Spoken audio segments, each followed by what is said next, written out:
All right, and we are live with another episode of Mentor Minutes, a chance for you to ask questions about any obstacles or issues you're facing in your day-to-day leadership.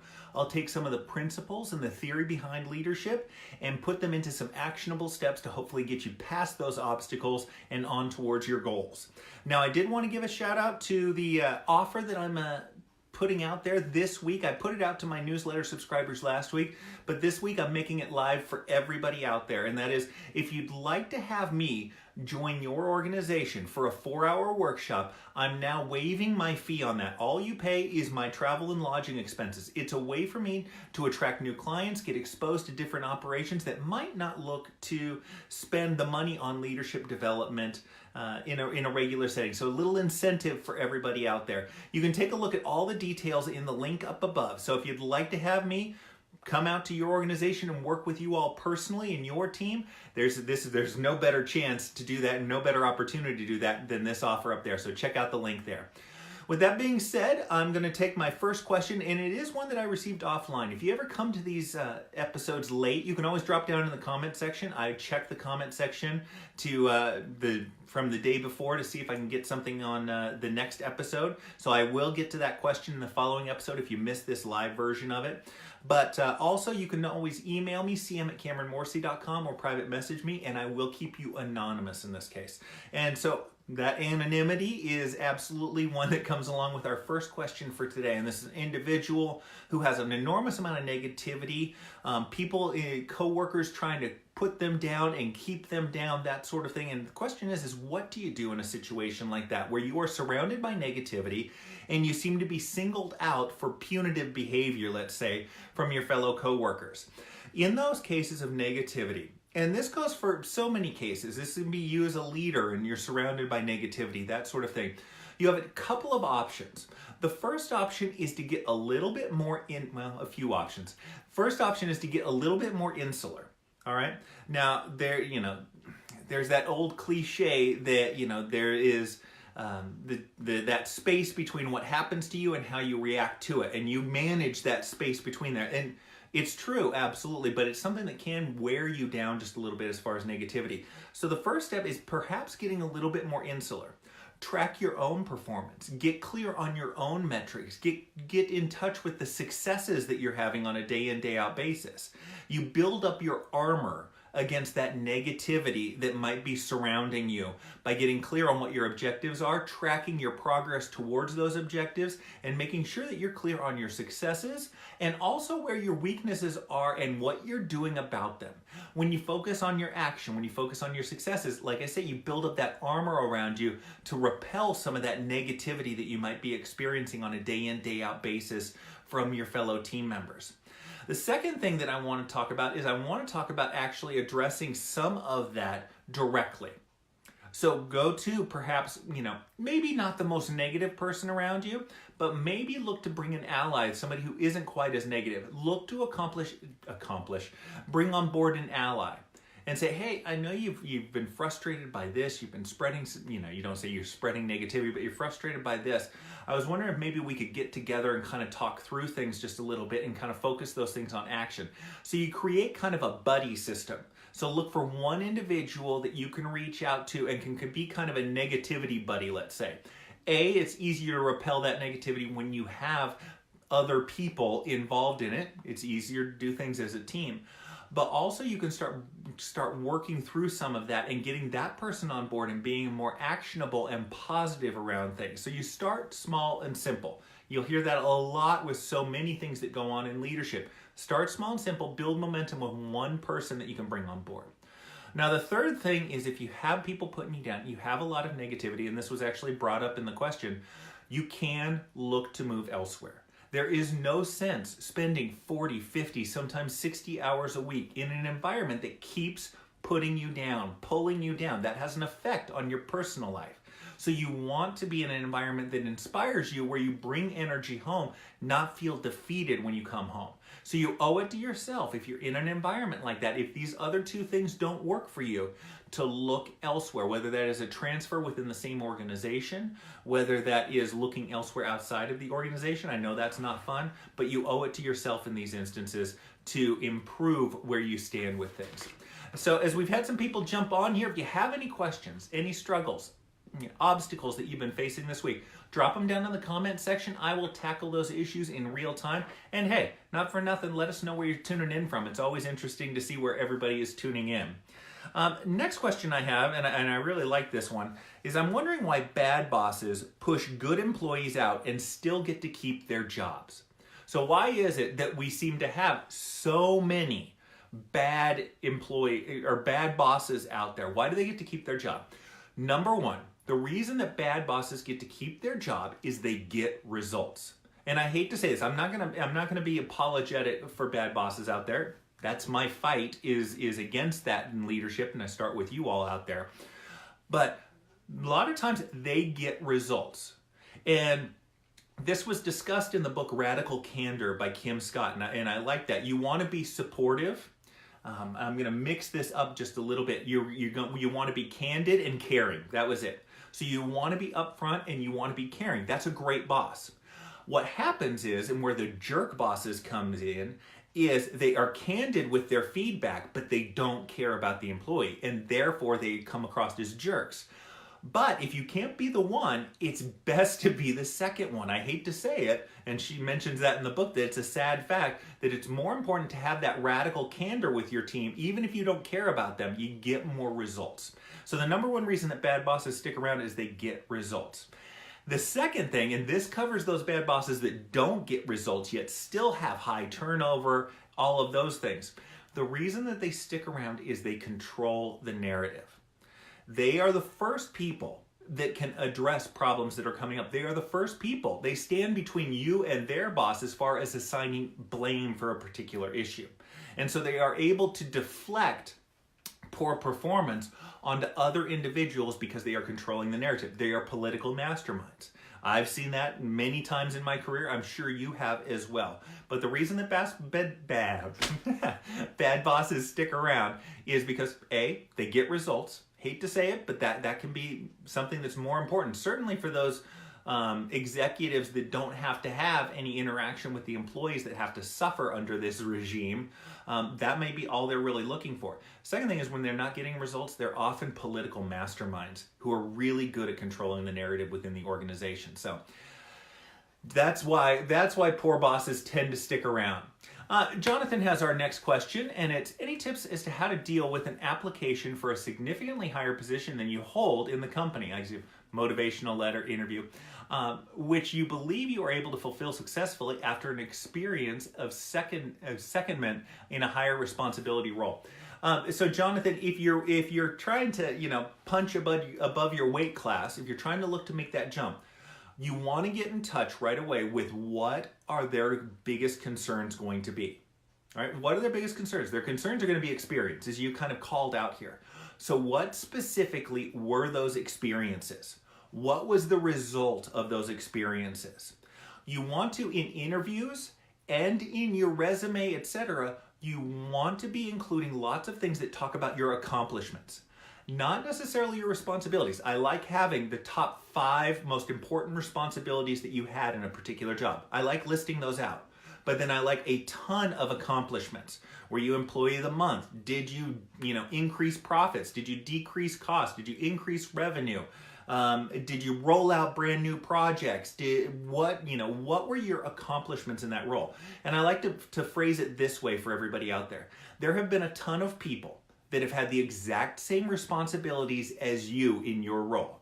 Why are you better than all of those individuals? Right? That's the importance of accomplishments.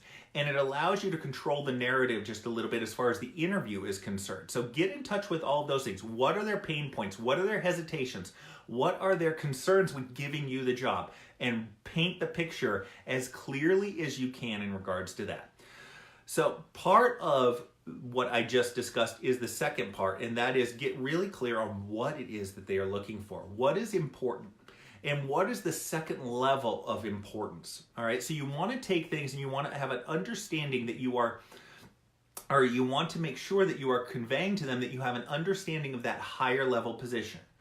There's a different perspective that comes as you move up the ladder. You can see more, you can see different things.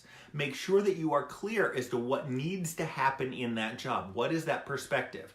So A, what's important in the role? And it may not show up on the job description. All right, what's important and what would you look to do in this role?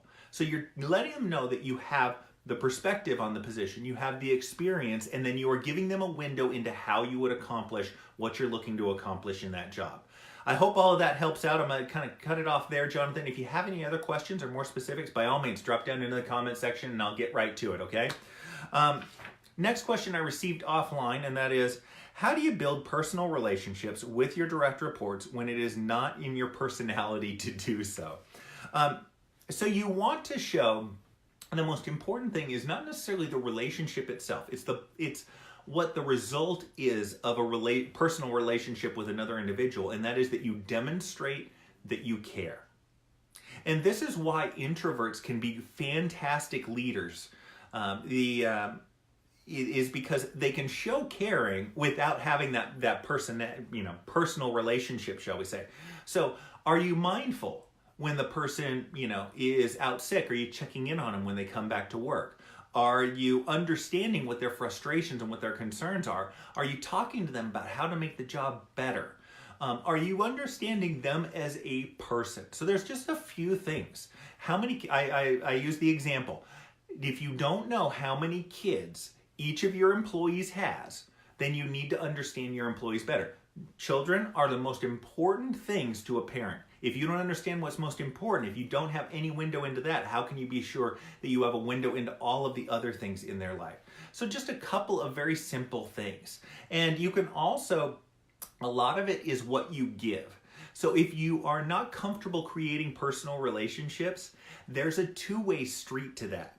So creating opportunities where you can show yourself and give people a window into your own personality is something that actually creates that personal relationship. It isn't just you going out and asking questions. Gary, good to see you here. It's also letting people know about you. And so whether that is putting your resume on display for everybody, the thing that was popping into my mind right now was simply having dress up or dress down days for certain things. Whether it was Halloween, which was yesterday here in the States, that's a good opportunity. But also it comes up with, dress up days for football season here in the States as well. And so you'll have Fridays where people will wear sports jerseys. Well, let them know that you were from Pittsburgh. They might not have known that that was your hometown, wherever you're living right now. Let them know which teams you're rooting for. Let them know a little window into your personality by how you dress up on Halloween, for instance. Give yourself those opportunities to give people a window into your personality. That will help build that personal relationship. But above all, it is about caring about the individual. Have you set up a structure where the individual is rewarded for good behavior, where they are coached in regards to their weaknesses so that they are making an improvement, and where you're acknowledging the human element of things? Sometimes it's as simple as saying, you know what, if you have a dentist appointment, let me know and we'll get you out of here an hour early. Something along those lines. That shows caring. So that's the most important thing as far as establishing personal relationships is concerned. As I've had more people jump on here, go ahead, drop down into the comment section. I'm happy to field any questions you have in regards to management and leadership.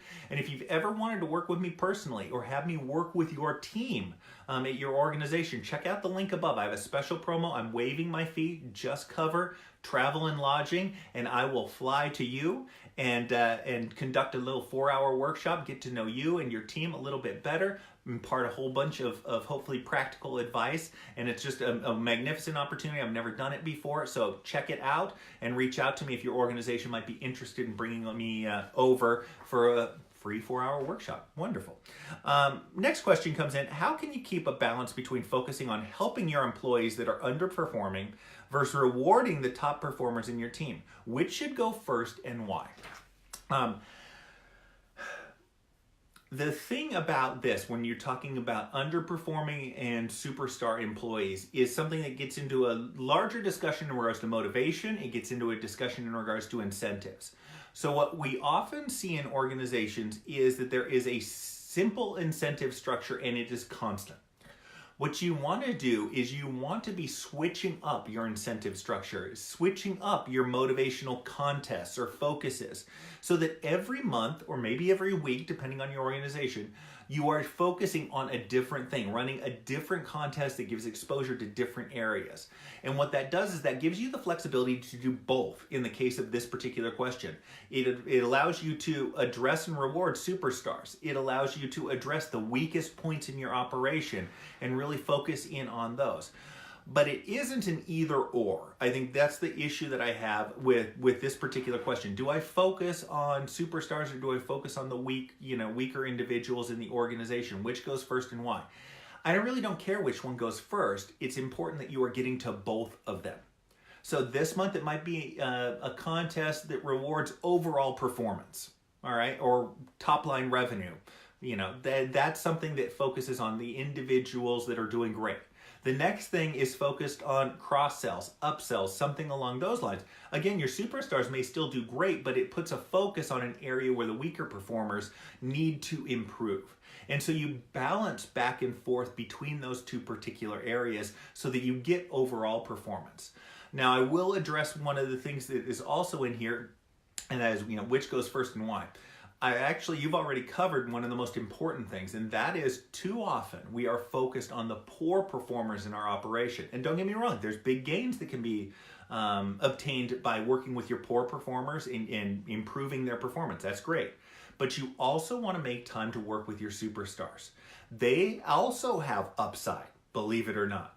If you bring them together and start talking about best practices, they can share ideas, obtain some improvements. There's upside there as well, and you want to be sure that you are addressing both areas. What happens too often is that the poor performers are getting all of the attention and the superstars are neglected and taken for granted, and you don't want to be in a situation where you see that. So appreciate the question, the balance between those two issues that you're looking for. Next question I received, and that is, I have issues with delivery of expectations. People say I'm not nice, or they simply say that I'm mean. How can I soften my delivery methods? Most important thing in regards to expectations, after giving those expectations, you already tackled the most important thing, which is giving those expectations. The second thing is something that will address how mean and not nice those expectations come across, and that is, why are they important? Be sure when you are explaining expectations that you are giving the context as to why that expectation is in place, why it is important. It may seem completely obvious to you, but you would be shocked at how many employees really don't understand some of those things. They don't have to. They're focused on their job. They're taking care of business. They don't need to look at the larger picture on things, but they do appreciate it. So the first thing that I'd look to do in regards to softening the blow of expectations is explaining why. The second thing in regards to expectations and softening the blow is to get them focused on action. What are the action steps? This gets into coaching as a leader. What are the action steps that need to be taken to make improvements and meet those expectations? How are you helping the team meet expectations? So every expectation that you give, when you talk about it, you need to include two things: why it's important and what we are going to do to make sure that you meet and exceed those expectations. That's the thing that's most important as far as expectations, in driving it forward, but also in softening that blow so you don't come off as such a jerk when you're calling out those expectations. You're already handling that accountability factor and you're bringing it up and it's part of the discussion, which is great. Love that. Just include the why and include action steps, and that'll be something that keeps that focus on the practical element of meeting those expectations, but softens the blow just a little bit. Next question I have, flipping the page here a little bit. How do you motivate employees when they are underpaid and don't get enough hours? Well, quick news flash, and that is that money is not the primary motivator of most individuals. It's not something that is lasting motivation. I've experienced this myself. Hired people right after the Great Recession. People are crying. They're thrilled that they have a job. They've been out of work for a year. Lo and behold, 1 year later, company is very publicly losing money, but they're all pissed off because they didn't get a cost of living raise in the past year. So you took that one side to another. Money is a very fleeting motivator. So the question is how do you tap into true motivation?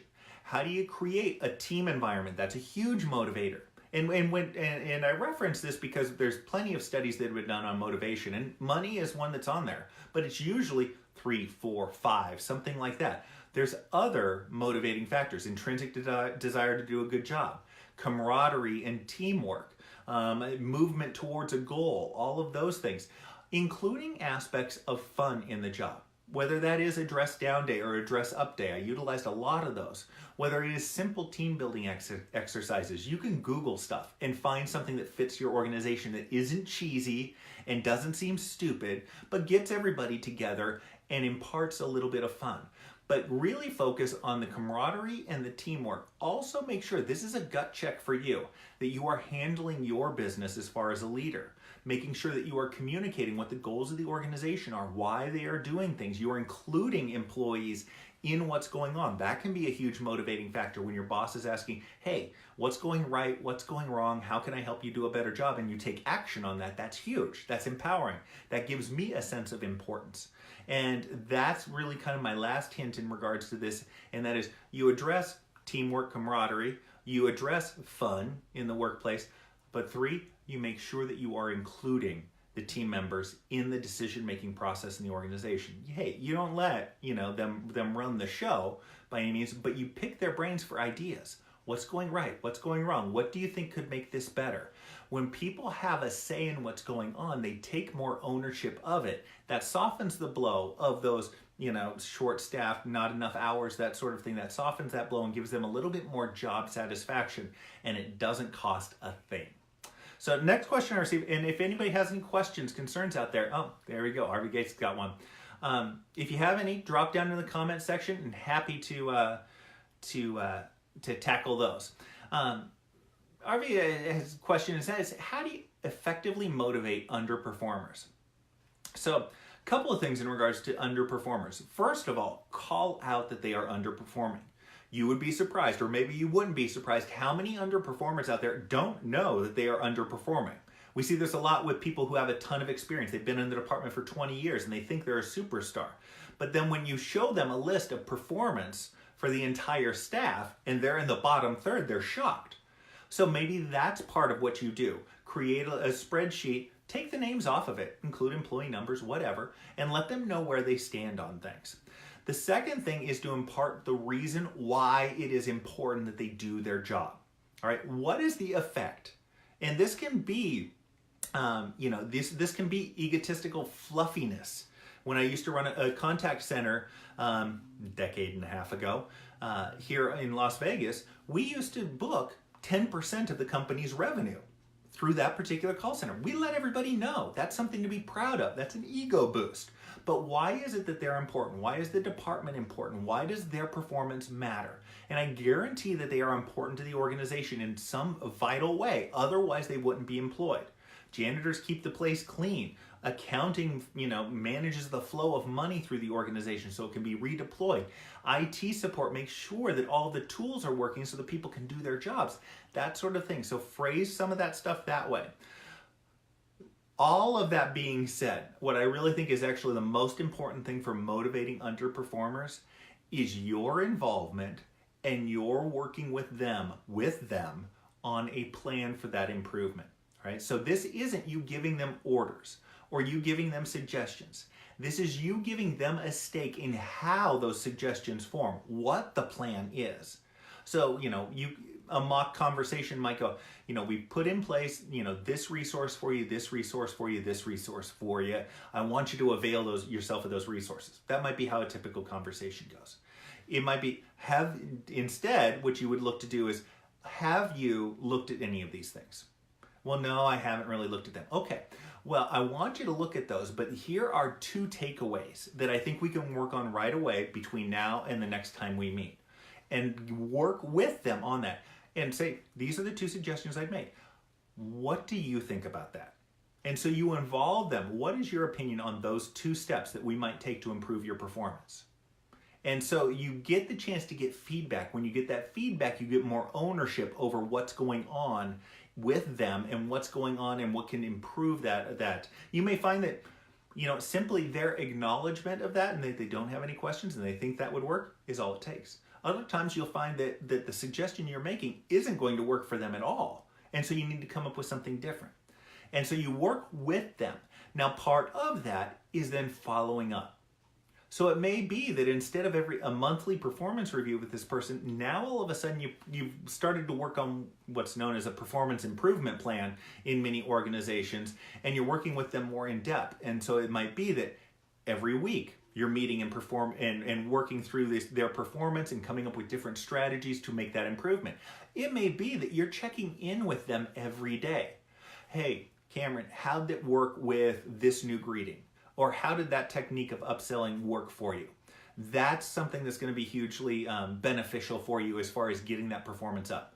An example of an effective coaching for underperformers for you. For me, it was always fact-based in a sales environment. So stack ranking, let them know clearly where they are at. That's something that's huge.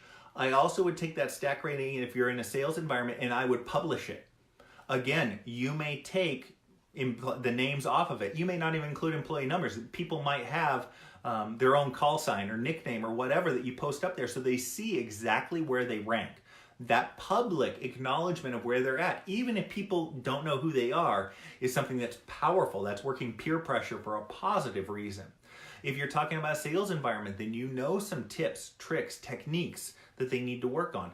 Talk them through those things. You realize in this case likely that behavior and those techniques are something that's built over time. It isn't something that all of a sudden they institute and it magically clicks with them. Oftentimes there's going to be that follow-up, and that's what it's going to take, is that follow-up. Hope that helps, RV. All the other things absolutely still stand, but knowing that it's a sales environment, I can throw out a couple other suggestions out there. Steve, so good to see you here. I've got one last question offline, so if you have any questions, drop down into the comments section. I'll tackle those live right here. Otherwise, you can always email me or direct message me, and I'm happy to field it that way so you keep yourself anonymous. What is the best way to motivate a group of leaders to meet their goals? Well, kind of talked through it actually. It works really well for underperformers as well. So first of all, public and regular acknowledgement of what the goals are. If you can update them on where everybody stands in regards to the goals on a daily basis, that is preferable. What you talk about more is something that's going to get more importance. It's going to translate to importance for the team members. And when it's important, they're more likely to take some action on it. Second thing is to regularly be talking to them about goals, what's working and what's not working. So you create kind of a forum of best practices, especially if you're talking about leaders. Talking about best practices, what has worked for them, what has worked for their team members. So there's a knowledge sharing that's going on and working towards those goals. Not just, hey, what are you thinking, what could work, what has worked. That's hugely important. And then it is regular follow-up on towards those things. But creating that dialogue, that open dialogue, is so essential to getting buy-in towards the goal or the process or whatever it is. Ask people, well, what do you think about that? Do you have any problems with this goal, with this process? Bring them into the discussion. You're going to find out about it eventually. And it oftentimes shows up in their poor results if they haven't brought something up. So open up that discussion right away, and that's going to be something that's going to help you make the adjustments necessary to actually reach those goals. So great discussion today. So if you'd like to, and I want to call out the offer one more time, if you'd like to work with me one-on-one, have me come into your organization and work through some leadership challenges and struggles with your team, I'm offering free workshops. Free 4-hour workshops, limited time. I only have so much space on my calendar for these. But if you'd be interested in having me join you and your team at your location, you cover travel and lodging expenses. That's it. All the other fees are waived. So check out the link up above. If you're interested, reach out. Those spots are going kind of quick. So make a quick move on that. In the meantime, if you have any questions, again, email me, cm@cameronmorrissey.com, direct message me, or just simply drop it down into the comment section, and I'll get to it in the next episode of Mentor Minutes. Oh, and one more shout out. I am reviewing or discussing the book Start With Why by Cynic